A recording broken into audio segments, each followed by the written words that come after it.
When you look at what this guidance requires, the compliance aspect is going to plummet. As an agent trying to get this information from clients in a timely manner, it's going to be an absolute nightmare. Payroll is challenging. It's buy now, pay later policy making. Statements get made, but they haven't thought through how to implement them. So if you're anyone from HMRC who's listening to this, look, I don't want to pull you under here. I'm just encouraging you to reach out to these industry influencers, the experts that see this from the other side. They can help. They can help you to make this simpler, more effective, and hopefully easier for the payroll people who listen to this show to be able to process their payroll compliantly, accurately, in a more simplified way. Keeping businesses thriving, compliance and safe, forecasting strategy, it's all on our mind. It's time payroll took its place in the boardroom to shine. Managing a global team is complex, but Deel makes it simpler with payroll, HR, IT, and compliance all in one place. That's why over 35,000 businesses trust Deel to hire, pay, and manage their teams worldwide. See how Deel works at deel.com/nickday. That's DEEL.com/NICKDAY. Deel, your forever people platform. Hello and welcome back to the Payroll Podcast. I'm Nick Day, CEO at JGA Recruitment Group. We're specialist payroll recruiters, and I'm host of this show dedicated to the world's most essential profession, payroll. Now, I have to be really honest with you, I don't often do solo episodes. I'm usually with a guest, but when I sat down to record this one, I wasn't just frustrated. I'll be honest, I'm fired up. And I wasn't alone. It's because I've just finished literally recording a payroll question time episode known as PQT with the wonderful Simon Parsons, Karen Thompson, Samantha O'Sullivan, and Richard George. And let me tell you, there was a lot of frustration in that room. Let's call this budget what it is, a budget delivered with real political punch that's firmly put payroll on the front line. Is it been a good budget for payroll? Well, let's get into the detail during the course of this episode. I think, let's be honest, before the Chancellor had even opened her mouth, the whole thing was already descending into chaos anyway. I think the Office for Budget Responsibility, the OBR, the independent fiscal watchdog, had already accidentally published their report before the Chancellor's speech. All the policies, all the market-critical fiscal numbers, out in the open before Reeves had even said a word. I believe the OBR chairman, Richard Hughes, has actually offered to resign over the breach, and that pretty much has set the tone for what has followed. Because buried in the budget papers, not in the Chancellor's speech, not in the headlines, was a few bombshells. I think one of the most widely used, most valued, and most tax-efficient employee benefits, salary sacrifice for pensions, just got capped. Not tweaked, not reviewed, capped. And that wasn't all. On the very same day, almost as if timed to be overlooked stealthily in the budget noise, the HMRC released detailed interim guidance on mandatory payrolling of benefits in kind. So two major announcements for payroll, both impacting everything in domestic payroll here in the UK, both dropped on the same day, one from the Treasury and one from the HMRC. And once again, it's payroll who's going to be expected to sort it all out, to keep the employees happy, employed, paid accurately, compliantly, and on time. It's never easy in payroll. It's always complex, which is why I'm going to give you a little bit of a quick word before we dive in. Before we go any further, I'm going to be a little bit upfront with you all. Now, I know I've got a really trusted group of listeners that check out this show, so you'll probably already know that I don't personally process payroll. Well, I have a payroll for about 24 people in my team, which we outsource anyway. So I've got knowledge of payroll. I've been in this industry now for 22 years, but my real skill is recruiting the top payroll professionals globally for organizations of all sizes across all verticals. But because I work in payroll recruitment, I speak to payroll leaders every single day. I obviously host this show where I speak to the leaders that are influencing the industry of tomorrow. I facilitate payroll question time, and we recorded that only a few hours ago. So because of all of that experience, I want to let you know that I've got a view on how this is going to impact the industry, but I'm not the one that's necessarily running the pay runs, calculating the deductions, or submitting RTI. So what you are about to hear is my interpretation of what's been announced. It's my understanding based on what I've read, what I've heard, what I've facilitated in those PQT discussions, from the conversations I've had with some of the brightest minds in payroll. It's not advice at all. I know that every organization is different. So if you do need specific guidance for your situation based on what I'm going to report now, please do speak to a qualified professional. Go to the CIPP. They've got a brilliant budget hub, or you can listen to the PQT episode that is literally about to drop. But I wanted to get this out while my brain was absolutely buzzing. It always is after PQT. It's a fantastic panel. We're hosting 200 people at any one time, throwing in their real-time payroll questions. Most of the audience are payroll leaders as well. If you haven't joined that show, please do sign up. I'll put a link in the show notes. It's a wonderful show, and it's a real-time opportunity for you to throw in your payroll challenges and questions to the panel. And it's why I wanted to make this episode, really. I wanted to talk to you all when my thoughts are still raw and fresh. And look, I'm going to be really honest. I'm not completely happy with some of the things that have been announced in the budget. You might pick up on that. Not just from a payroll perspective, actually, as a small business owner, I'm not in favor of many of the things that have happened. And I want to be clear, because this isn't meant to be a political show, the Payroll Podcast. My mission on this show is very much to inform rather than persuade.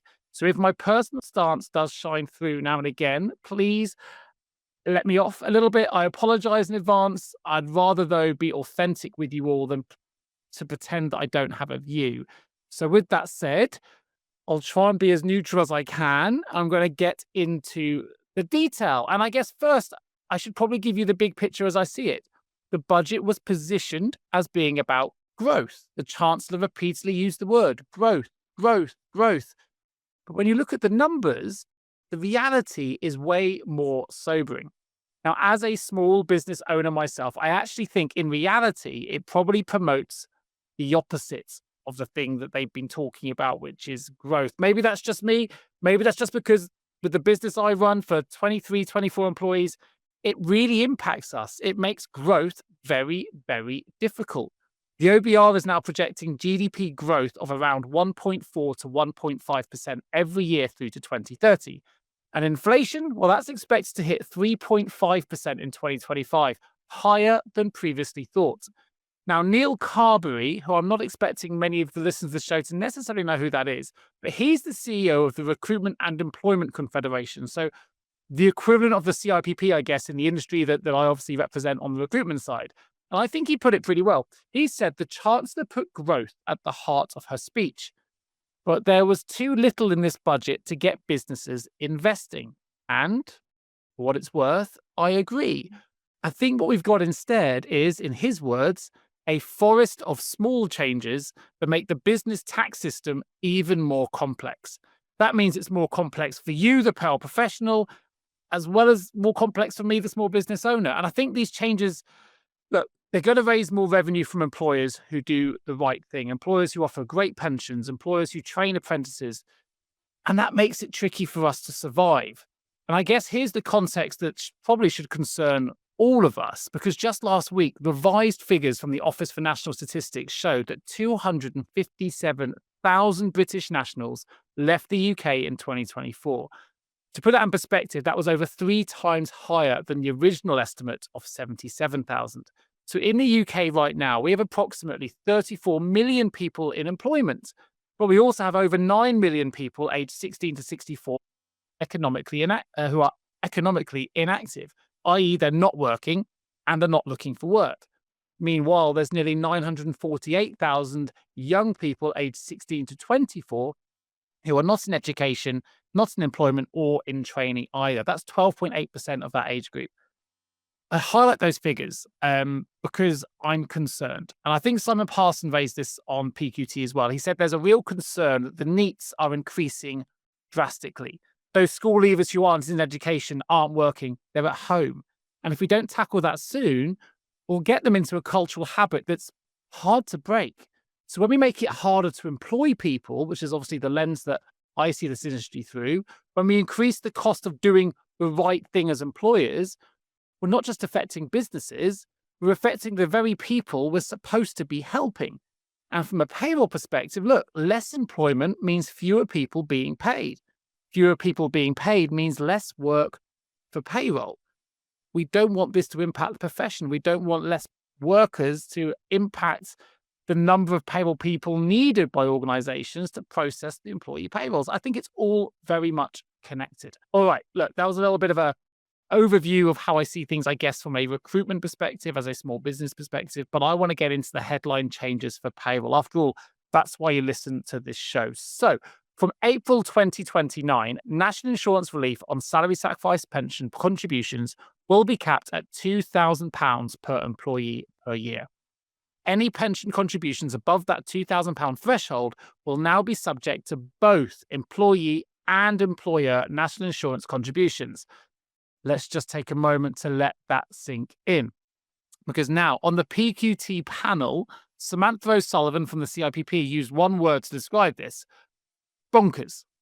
I think she said, actually, this is absolutely bonkers. But she also pointed out the blessing: we have time. So whilst this is headline news, while there are many reasons we could potentially be and probably should be concerned, it actually doesn't come in until 2029. And as Samantha Riley noted, we could have a different government by then. But here's what's really concerning from a technical standpoint, and Sam raised these barriers.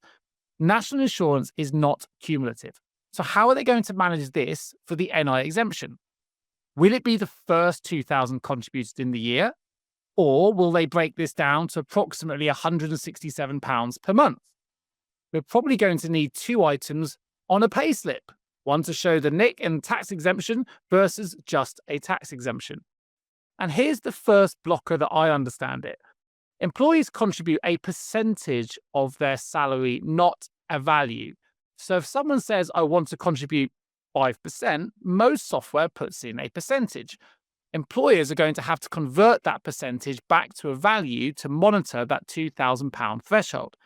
And this is something that Karen Thompson raised as well on PQT, which is another issue. She said that she managed to get hold of the OBR report before the speech, and she said, when you actually read it, I don't think they fully understand salary sacrifice.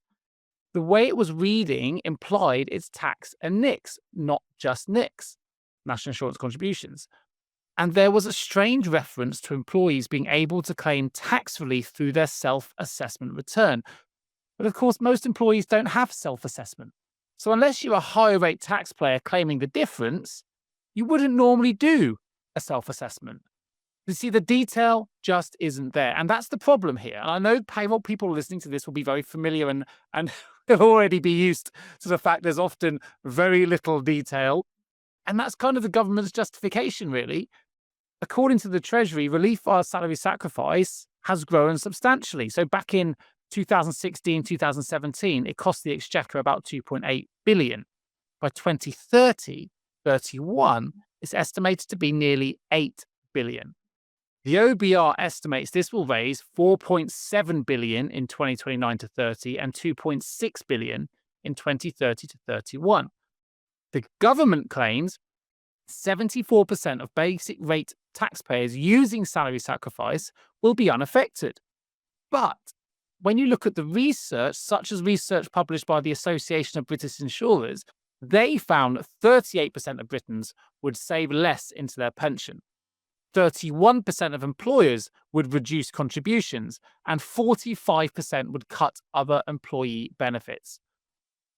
Now, on PQT, which I said that episode is going to drop soon, and please do check it out. It'll come live on this show shortly. But Karen on the show made another powerful point about business behavior, because she said there's a feeling from businesses where some are saying, you know what, there's no benefit for us as an employer anymore. We're just going to get rid of salary sacrifice altogether. And I understand it. It's kind of how I feel as a small business owner. I want to do the best. We are a great place to work. We've won that award 2023, 24, 25, right? We're a B Corp business. But that's the risk. It tinkers with something that was working. And all that tinkering, it's going to do nothing, in my opinion, but increase the burden, especially for small business owners, but even more, especially for the people like you listening to this who work in payroll. Now, Samantha on PQT also points out that this potentially will set a precedent. If HMRC can cap NIC relief on pensions today, what's next? Childcare? Electric vehicles? Cycle to work schemes? I think the salary sacrifice capped has definitely grabbed the headlines, but it's not just about that. There's a lot more in this budget that payroll professionals need to know about. One of those, of course, is the tax and NI threshold freeze. So the income tax and national insurance threshold freeze has been extended by another 3 years, from April 28 to April 2031. Personal allowance has been stuck at 12,570 since 2021, and it's staying there. Attention payroll leaders, if you're listening to this, you already know that payroll has never been more complex. Compliance risks are rising, skilled talent is scarce, and getting it wrong can cost your business way more than just money. It can cost you trust, retention, and of course, brand reputation. I'm Nick Day, host of this show and also CEO of JGA Recruitment Group, specialist global payroll recruiters. Here at JGA, we're so passionate about payroll, we've even turned it into music. Don't believe us? Head to your favorite audio platform and search for Payroll Powers the World, and you can quite literally join us in song about how we believe payroll deserves its moment in the boardroom to shine. At JGA, we'd like to think our passion shines through to our recruitment results as well. With a 97% retention rate and an average 19-day job brief to hire success rate, we work fast, we work strategically, and we work with purpose to connect you to the hidden payroll talent that job ads and direct search methods will simply never reach. So if you're hiring or indeed planning to hire, why not partner with the experts that are shaping the future of payroll? Partner with jgarecruitment.com today, or better yet, drop me a message directly, and together we can make sure your next payroll hire is your best one yet. My view, it's classic fiscal drag, or as the CIPP described it, an income tax and national insurance ice age. Now, the OBR estimates that this freeze will raise around about 8 billion per year by 2930. We're now taxing 38.5% of the economy. That's quite a lot. It's certainly a lot more than many other countries throughout Europe. It's a lot. There's no wonder that 3 times the estimate of Britons have left the UK in the last 12 months. As I said earlier, they predicted 77,000, over 250,000 Britons have left the UK as a result. It is a lot. National minimum and living wage increases is another thing that changed in the budget. The national living wage for workers aged 21 and over will increase to $12.71 per hour from April 2026. That's a 4.1% increase. But here's the significant one. The 18 to 20-year-old rate is going up by 8.5% from £10 to £10.85. 16 and 17-year-olds and apprentices will see their rate rise to £8 an hour. Now, Sam pointed out that in the last 2 years, 18 to 20-year-olds have had more than 23% in pay increases. Now, of course, it's part of Labour's manifesto to get everyone into a single adult rate. But this is going to hit organisations really hard, particularly those on low margins, those that are already being hit hard by the economy, such as retail organisations, hospitality companies, childcare, any industry that typically employs younger workers. And Karen raised an interesting behavioural point. She said employers might shift towards apprentices rather than graduates because you bring in a graduate and they expect a higher rate of pay. With apprenticeships, there might be more flexibility. There's also, of course, a knock-on for salary sacrifice. Sam mentioned that lots of employers who were paying well over the minimum wage a couple of years ago are now effectively minimum wage employers because the rates have just gone up so much. And that means that those individuals, they can't salary sacrifice any of their salary into pensions because you can't salary sacrifice below the minimum wage. You can see it's been a little bit of a cauldron of things happening. There were some other key changes as well. So Plan 2 student loan threshold was frozen at 29,385 until 2930. Same principle again as the tax freeze, really. At the home working tax relief, well, that's been abolished, which again, I think seems crazy. We're in a world now of globalization where we've seen post-Great Resignation that more people are working from home than ever before. So, and I think it was Simon Parsons on PQT that flagged this one. Where did that come from? But more importantly, why? I mean, it's only £6 a week, but it's gone. You can't claim tax relief anymore. But if your employer wants to pay it to you, well, you can have it tax and nick free. But why remove it? I mean, let's be frank. The costs on the UK government just to service its national debt at the moment is going to be over 100 billion next year. This is £6 a week for the workers working at home. I don't know. It doesn't seem to make a lot of sense to me, but hey, that's maybe why I'm not in government. What else have we got? Tax exemption extended to reimbursements for eye tests, home working equipment, and flu vaccinations from April 26. Now, this is good news. A simplification for payroll teams that I know they've wanted for years. And this is something we've talked about on PQT a few times. And probably the only thing that's really been simplified, as far as I understand it, on the budget so far. What else have we got? So self-assessment income coded into PAYE from April 29. So we've just gone from simplification and now we're going into more complexity in tax codes. More employee queries going to come on the back of this. So well done. More stuff for payroll departments to be dealing with, I guess, in the future. We've also got veterans NI relief, which is going to be extended to April 28. And that's definitely good news for employers hiring veterans. I always think it's good to finish on some good news. Now, I want to be really clear about something because what I'm about to discuss is actually separate from the budget. And if you listen to one of my last episodes, which did actually feature Richard, Sybil, and Simon, you may already know about this already. But on the same day that the Chancellor delivered her speech, the HMRC published interim guidance and draft legislation on mandatory payrolling of benefits in kind. Now, as Richard George put it on PQT, he said it was a very interesting that they announced the actual guidance on the same day as the budget, kind of hiding it a little bit. Thanks for that one. But here's what got the profession, particularly the likes of Simon Parsons, so frustrated. From April 27, most benefits in kind will need to be payrolled and reported through RTI, so real-time information, via the full payment submission, FPS. And Richard explained the core issue. You see, the key issues are, number one, it was different fields. Number two, those fields don't necessarily represent the items that will have to be displayed. But the bigger issue is it could mean an employer is going to have to do a P11D equivalent every single week because it's an RTI return per pay period. So if you're on a weekly payroll with benefits, you're doing it every single week. So what was meant to be, again, a yearly process is now a real-time conversion. And it's, again, making payroll just way, way too complicated. And Karen Thompson spotted something in what is Annex 3 in the guidance. And this is where it gets really concerning, particularly if you're a payroll person listening to this that works in a bureau operation as Karen does. Because when she saw Annex 3, she noticed that you're going to be looking at things like drop-downs for assets. You'd be looking for clients to provide the data. And it's bad enough getting data from clients as it is. I think HMRC think you've got a crystal ball. But imagine trying to get P11D data in real time. And she gave a really good example of this. She said previously with assets on a P11D, you'd fill in an amount, job done. But with Annex 3, no. You tell them what the asset is. You see, that's not required on the P11D at the moment. And she said something that really stuck with me. She said, once upon a time, I was a supporter of payrolling benefits, but I've reversed that now.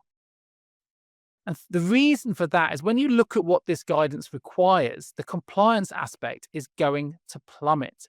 See, as an agent trying to get this information from clients in a timely manner, it's going to be an absolute nightmare. And then there's Simon Parsons. Now, I've known Simon for years. He's one of the most respected voices in payroll compliance. He's just won one of the industry awards, award strategy, for his unbelievable contribution to the industry. Fully deserved as well for that award. Well done, Simon. But he was absolutely livid. I think his words were, "I'm furious. The design spec could not be more complicated and foisted on employers who will not even have 90% of the items that they're going to be needing. There could have been a simple approach." And he said that HMRC need to do their own work. He broke down the technical nightmare like this. He said, his words, "The FPS is meant to report tax, gross tax paid, national insurance, and pass through to DWP. But now you've got an additional, wait for it, 130 fields of benefit items. 2/3 of those have got absolutely nothing to do with the taxable amount you're payrolling. They relate to something else entirely. So what's the point of it?" And he pointed out the absurdity. He said, "I'm going to have to build my small business payroll to handle timeshares, gold, private planes and boats, because they're all separate items in the spec." So why has he got to implement all of these different things for someone who's just got a medical benefit? It doesn't make any sense. But of course, the validation issue is going to be critical. Simon explained that it's thoroughly validated. So if you fail the validation, your tax and NI values will be rejected for the entire PAYE scheme because one error throws out everybody. Now, unlike P11Ds, where you report retrospectively and you can clean up afterwards, RTI requires accuracy in real time, every single K run. What really got Simon's temperature up was the lack of co-design. And I can understand why. So Simon sits on various boards, Irene being one of those, and system providers, and he does a lot of consultation with HMRC. And he knows that, he said, look, we've had enough people who are specialists, knowledgeable, who have volunteered to help. People like Simon, but they've done nothing with that. Instead, HMRC have just come up with their own program. The first meeting with the software development community is 2 weeks after they've made these announcements. And yet they've been offering, people like Simon have been offering their support to help on this for over 2 years. Now, I'm almost at the end of this, but he added something that I still think should concern all of my listeners. He said this could have been so simple and so successful for HMRC. But he's just pessimistic that it's going to be a big failure.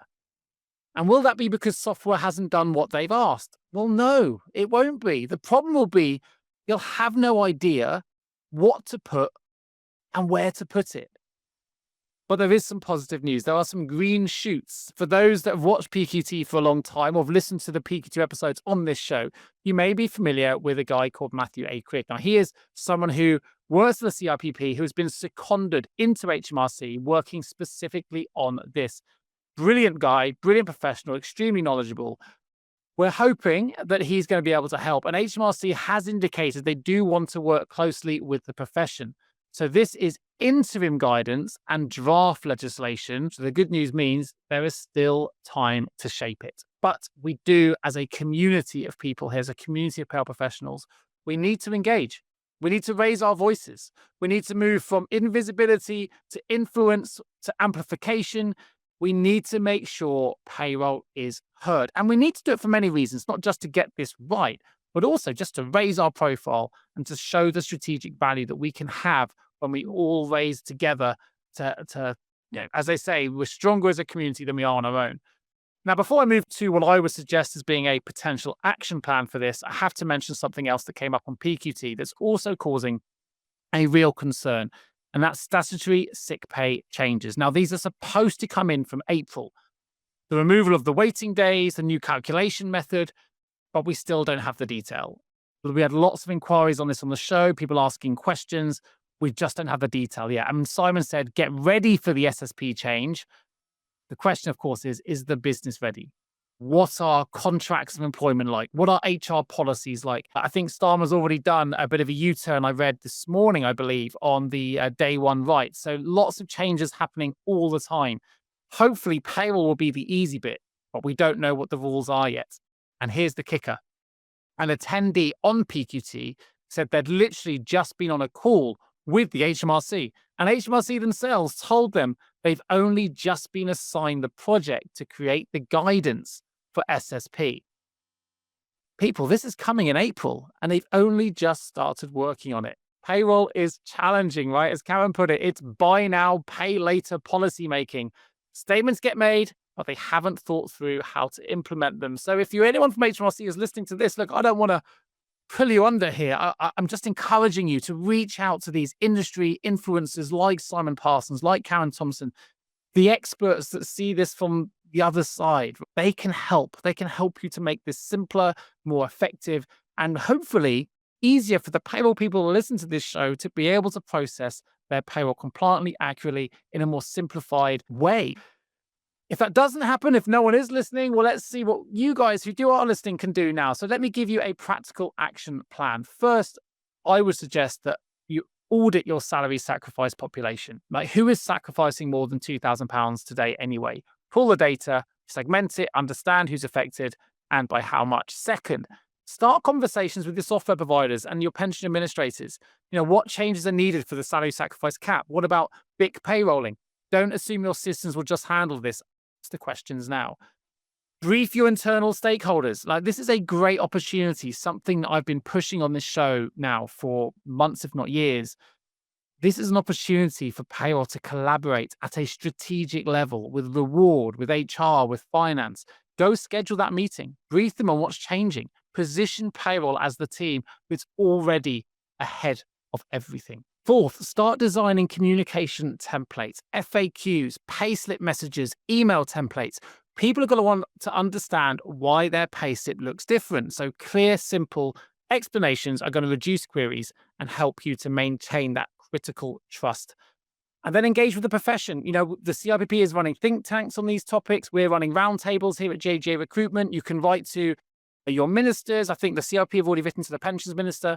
You know, they're engaging with the HMRC directly. So, and your voice matters, because when the next policy change comes, and it will, you're going to want to be in the room. For bureaus specifically, Karen's advice is start trying to understand your client base around what benefits they have.